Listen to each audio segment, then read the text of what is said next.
Hello, welcome back. I'm Bill English. I'm the founder of OnPath Coaching and OnPath Counseling. You know, business owners come to me when they want more free time, higher profits, a stronger marriage, and a closer walk with God. This episode is the 7th in a 10-part series that I've titled Narcissism in the Business Owner Community.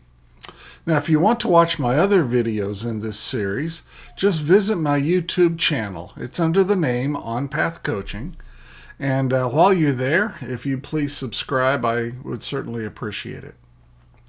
Now, 2 cautions before we get going. First, these videos are educational in nature and should not be used to diagnose any mental health condition.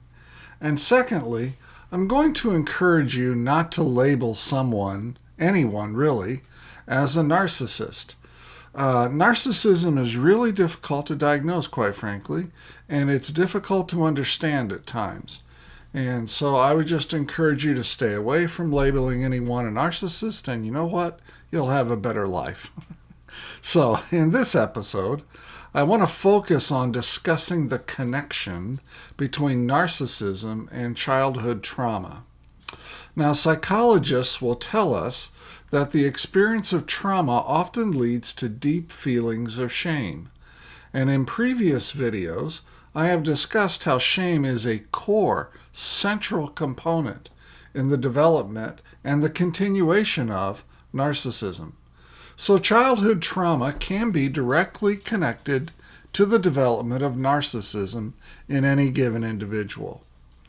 So there are 5 ways that narcissism can develop from what happened in our childhood or even in our adolescent years. The first one is disorganized attachments to our parents and siblings. The second one is learning from someone who modeled narcissism for us. Thirdly, perhaps we grew up with someone or a group of people who placed unrealistic demands on us. Fourth, being over-rewarded for just trying to accomplish a very basic task or goal, even if you didn't succeed. And fifth, believing that you're better than others because you have been taught an unhealthy version of your religion, like Christianity or Judaism or Islam. What I'd like to do now is just review each method in a little more depth. First of all, when it comes to disorganized attachments, what that means is that we lack proper attachment in our childhood to our parents and siblings, okay? We really didn't emotionally bond with them or feel emotionally close to them. And that's usually due to neglect, abuse, devaluation, and so forth. The child learns in this situation to isolate, to become self-sufficient, and to survive through performance and perfection.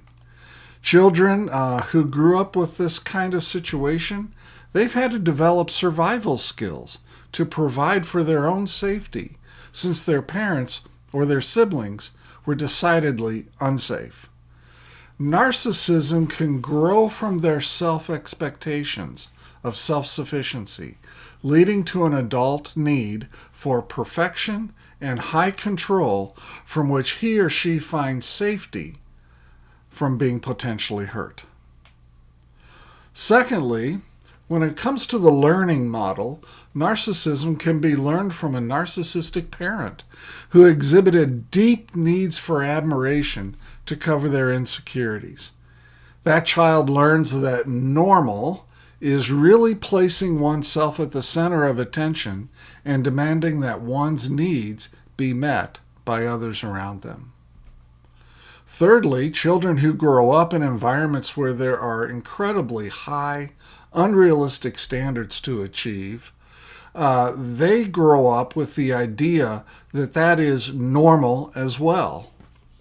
And those unrealistic expectations carry with them into adulthood, and they land on the place of believing that they can accomplish anything because they had really no balancing alternative when they were growing up.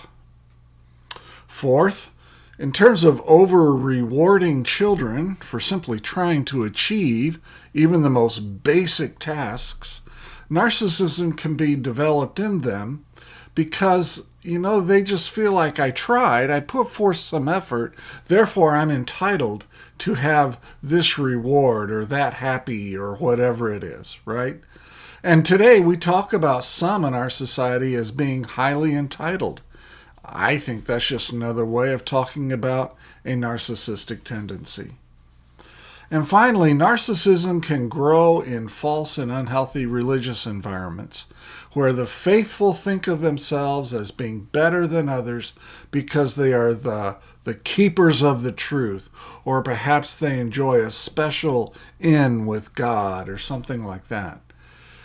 Just note that no major religion in this world, when properly understood, says that their faithful are better than anyone else. In fact, I know with Christianity, what Christianity will say is that we know just how bad we are, and we are so grateful that God saved us.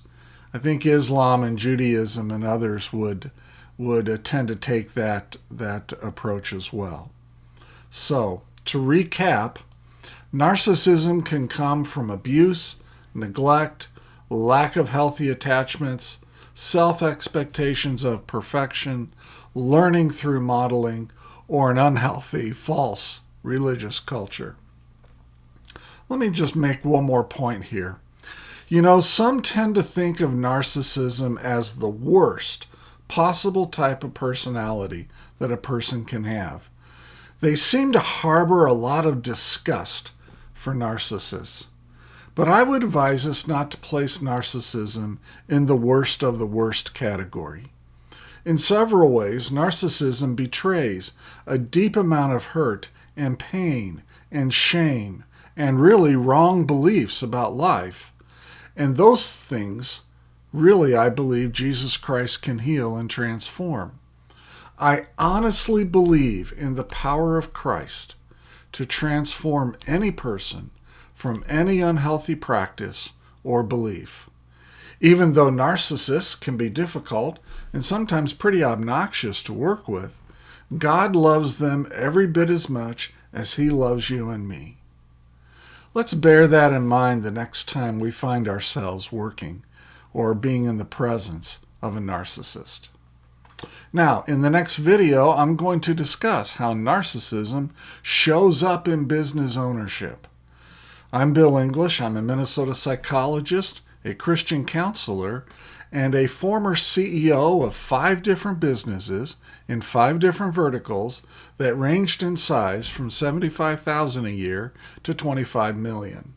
If you'd like to speak with me directly, just visit OnPathCoaching.com and then either call my cell phone or schedule a 30-minute call with me.